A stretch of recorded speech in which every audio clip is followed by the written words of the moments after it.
ಸರ್ಕಾರ ಮಾಡಿದಂತ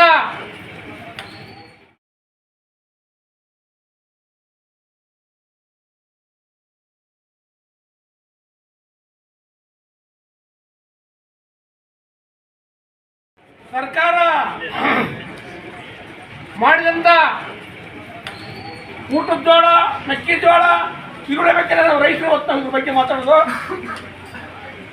3,370 ರೂಪಾಯಿ ಊಟದ ಜೋಳ ನಿಗದಿ ಮಾಡಿ ಹಿಂದಿನ ಕಾಲಕ್ಕೆ ರೈತರ ಜೋಳ ತಗೊಂಡಾರ ಸರ್ಕಾರದವರು. ಆದರೂ ಈಗ ಹಲವಾರು ನಮ್ಮ ರೈತರು ಜೋಳ ಬೆಳೆದಾರ.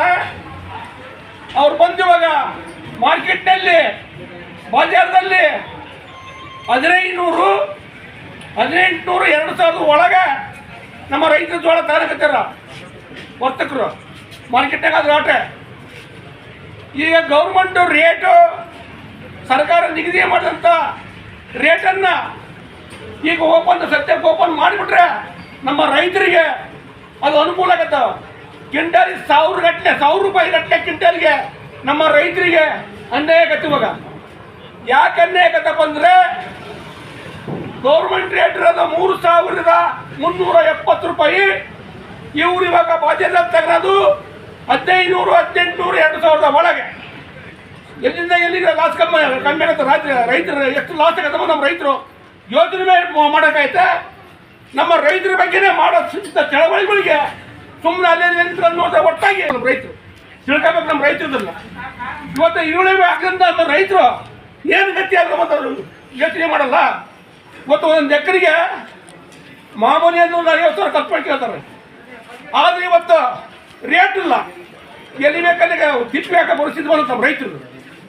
ಇವತ್ತು ಅದರ ಬಗ್ಗೆ ಸರ್ಕಾರಕ್ಕೆ ಒತ್ತಡ ಮಾಡಬೇಕು, ಸರ್ಕಾರ ಕಣ್ಣು ತೆರೆಸಬೇಕು ಅಂತ ಹೇಳಿ ನಮ್ಮ ರೈತರು ಇವತ್ತು ಹೋರಾಟವನ್ನು ಮಾಡಬೇಕಾಗಿದೆ ಸರ್ಕಾರಕ್ಕೆ.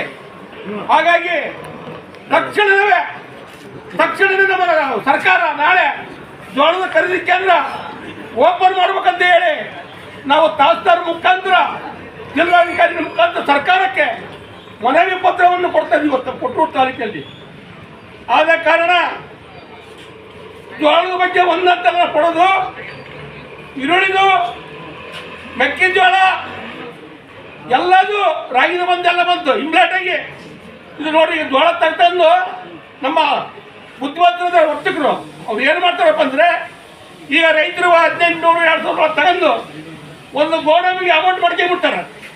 ಗೋಡಂಬಿಗೆ ಅಮೌಂಟ್ ಮಾಡ್ಕೊಂಡು ಇನ್ನು ತಿಂಗಳು 2 ತಿಂಗಳಾಗ ಖರೀದಿ ಕೇಂದ್ರ ತೆಗಿತೈತಿ. ಅವ್ರಿಗೆ ಒಳ್ಳೆ ರೊಕ್ಕ, ನಮ್ಮ ಸರ್ಕಾರ ರೊಕ್ಕ. ನಿಜವಾದ ರೈತರಿಗೆ ಬೆಳೆದಂಥ ನಮ್ಮ ರೈತರಿಗೆ ರೊಕ್ಕ ಇಲ್ಲ ನಮ್ಮ ಸರ್ಕಾರದ.